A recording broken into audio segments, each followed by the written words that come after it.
Arkadaşlar bugün kullanacağım kağıt tek kanat kağıt olacak ve ölçüsü 3 santimetreye 13 santimetre olacak. Önce kağıdı bantlayarak işe başlıyorum. Şeffaf bir bandımı açıyorum. Şu kullanacağım bölümünü buraya koli bandının üstüne yapıştırıyorum ve kesiyorum.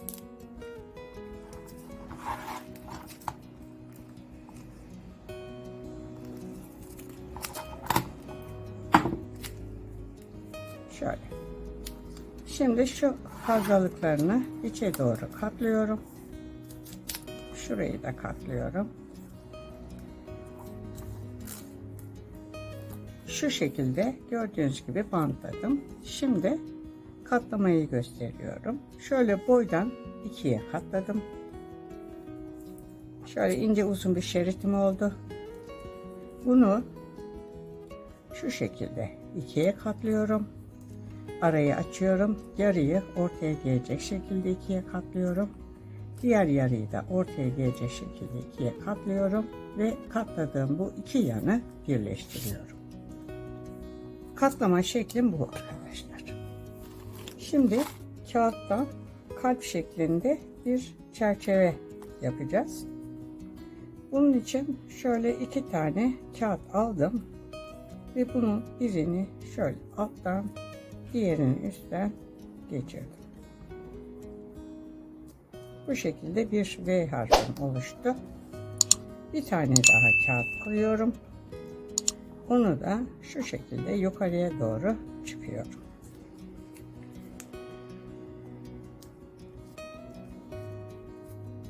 Şimdi arkadaşlar buraya ben bir kare yapacağım. Kareyi yapmak için şuradan şöyle yukarıya doğru çıkıyorum.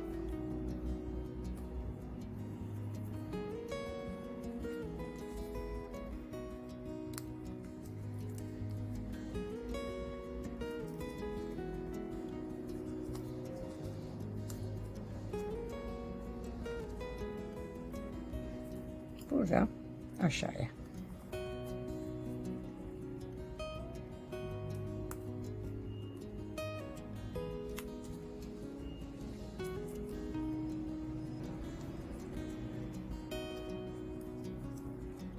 Bakın bir karem oldu. Gördünüz mü?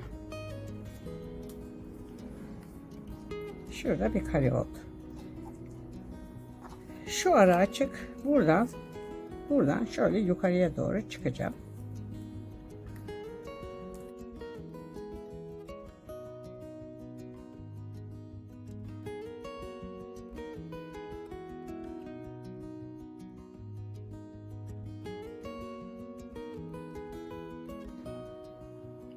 Şimdi bakın. Buradan şöyle aşağıya iniyorum.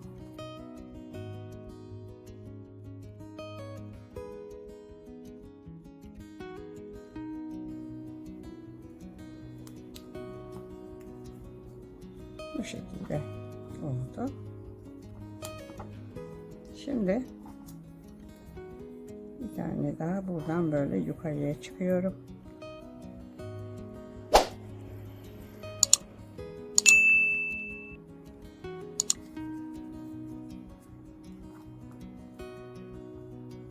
Ve arkadaşlar şimdi şöyle bu tarafa.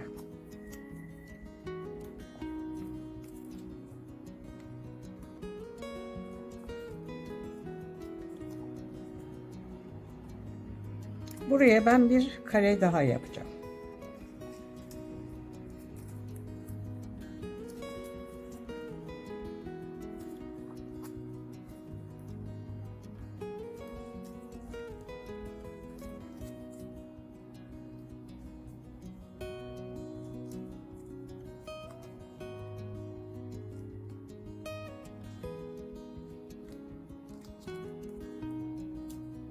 Bakın.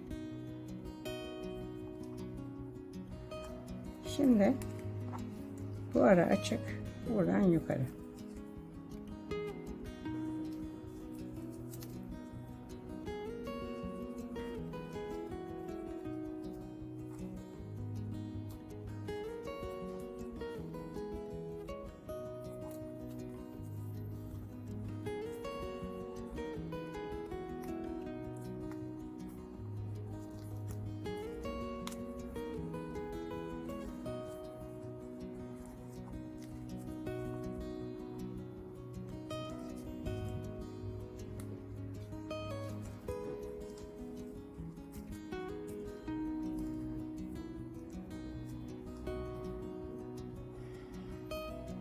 Tamam mı arkadaşlar?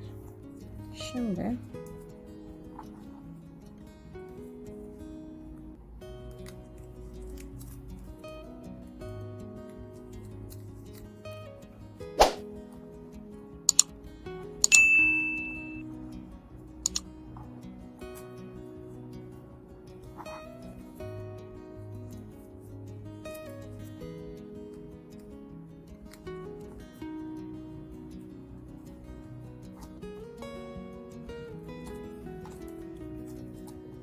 bakın bu ara açık. Buradan şöyle dışarı.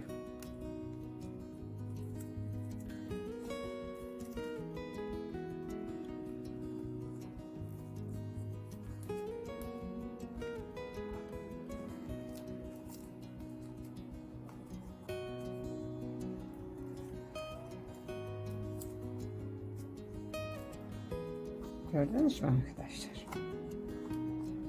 Şimdi şöyle yukarı.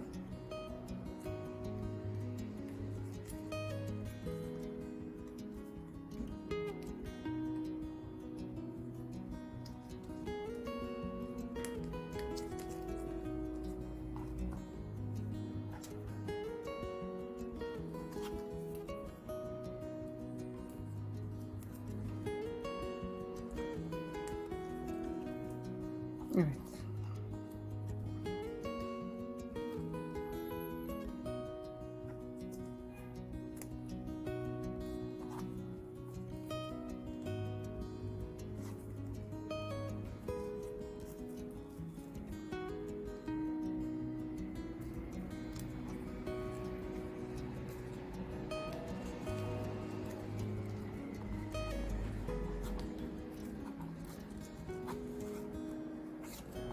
Bakın.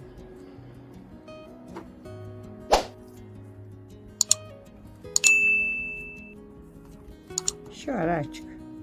Burada böyle dışarı.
Şöyle bakın.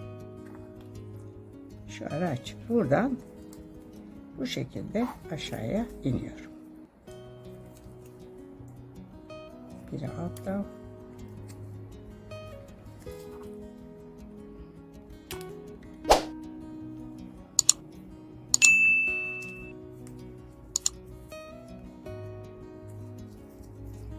Biri üstte.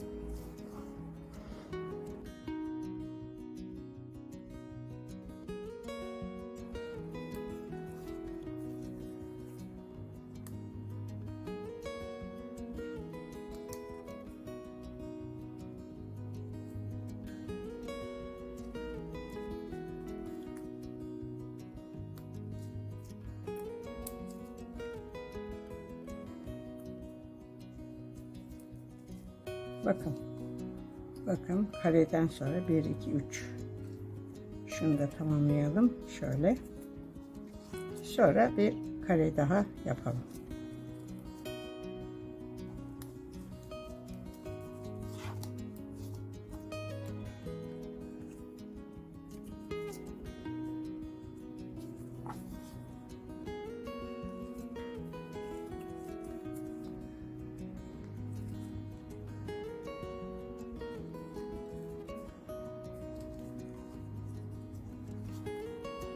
Tamam. Bakın arkadaşlar. Şimdi ben buraya şöyle bir kare yapacağım.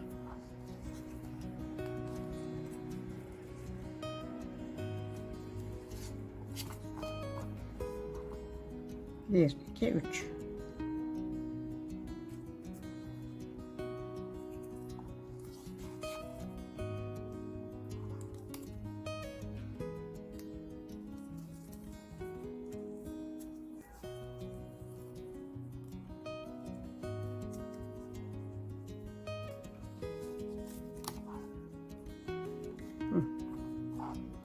Gördünüz mü arkadaşlar?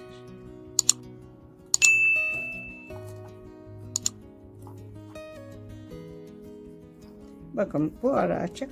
Buradan böyle. Buraya ben 3 tane zigzag yapıyorum arkadaşlar.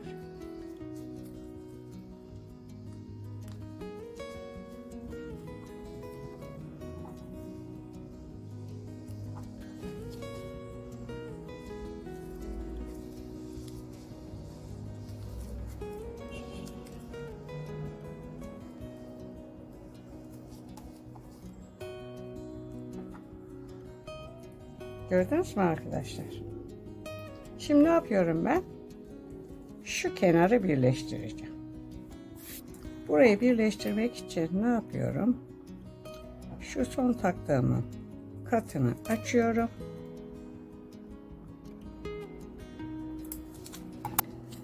Son taktığımın katını açtım. Şu ikisini yakaladım. Rahat girsin diye şöyle kıvırdım. Ve arkadaşlar tam şu ortadan şöyle içeri geçiyorum. Bunu düzeltiyorum. Bunun birini bu tarafa, diğerini bu tarafa yatırıyorum. Bakın. Şimdi bu tarafa yatırdığımı şu araya yerleştiriyorum. Döndürüyorum. Bu tarafa yatırdığımı da şu araya yerleştiriyorum. Bakın gördüğünüz gibi kalp şeklindeki çerçevem bitmiş oldu. Şimdi arkadaşlar bu çerçevede dikilecek bir şey yok. Sadece şu kenarlar açık. Bu kenarları da şu açıklıkları dikmemiz lazım. Şu kısımlarını dikeceğiz. Onun için de ne yapıyoruz? İpimi bu şekilde geçirdikten sonra düğümün içinden ipimi geçirdim ve bu düğümü şu şekilde kağıdın içine saklıyorum. Şöyle saklayacağız. Gözükmesin. Tamam mı arkadaşlar?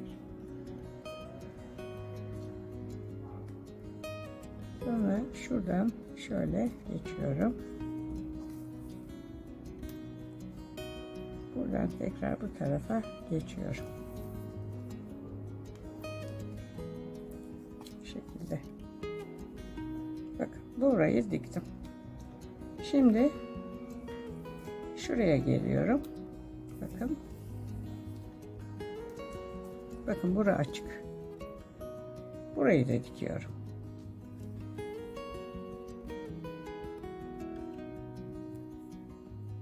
Bu çerçevede sadece dikiş bu kadarlık kısımda oluyor arkadaşlar. Başka yerlerde dikiş yok. Bakın burayı da diktik. Şimdi buradan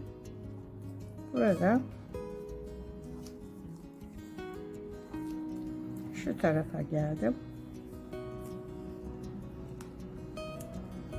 Ve şura açık, burayı da dikiyorum.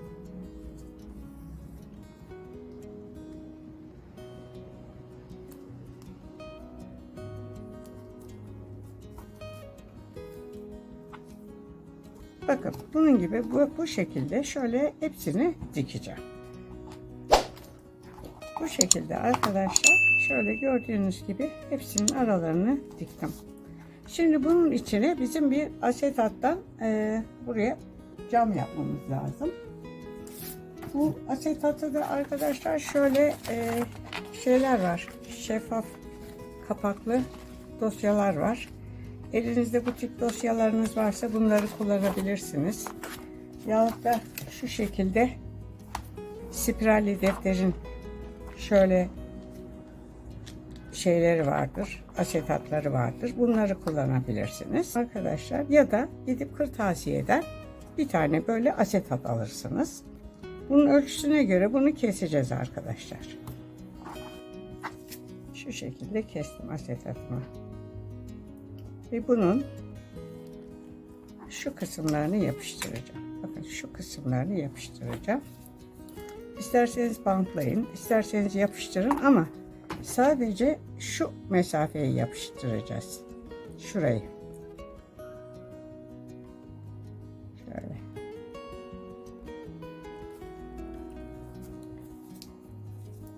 Şu kısmını yapıştırmayacağız. Bu şekilde yapıştırdım asetatı. Gördünüz mü? Şu bölüm açık kalacak. Yani bir bu kısmını bir de şurasını tutturdum ve yazacağım notu şu şekilde, bakın şu kısım açık. Şuradan şu şekilde içeriye sokacağım. Bakın. Buraya, şu araya dilediğiniz notu düşersiniz. Arkadaşlar daha önce ben şöyle çerçeve yapmıştım. Şu çerçevede şu iki karenin arasında 4 tepe var. Biraz daha geniş olsun şu kısım diye istedim. Şurada ise 3 tane var. Sizinle birlikte yapmış olduğum şunda da 3 tane var. 2 kat yaptım asetatı. Birincisini arkadaşlar komple yapıştırdım. İlk asetatı. Bakın şöyle baktığınız zaman resim çerçevesi görüyorsunuz. Gördüğünüz gibi camı olan bir çerçeve gözüküyor. Arkaya ikinci bir asetatı yapıştırdım ama onu da şunda yaptığım gibi sadece şu bölümlerini tutturdum ve yazıyı şu aradan şu şekilde içeriye soktum. Bu şekilde. Artık siz hangisini arzu ederseniz ister çift asetat keserek birini sabit yapın, ikincinin arasını açarak kullanın. İsterseniz şöyle tek bir asetat yapın. Yazınızı yazın ve buraya koyarsınız, şöyle yerleştirirsiniz. Sonra işi bittiği zaman bunu çıkarırsınız, başka bir not düşersiniz. Artık bu sizin keyfinize kalmış bir şey. Evet arkadaşlar, resim çerçeveleriyle ilgili videomun yapımı burada sona erdi. Videomu beğenmeyi, kanalıma abone olmayı unutmazsanız mutlu olurum. Bundan sonraki videolarda görüşmek üzere. Hoşça kalın.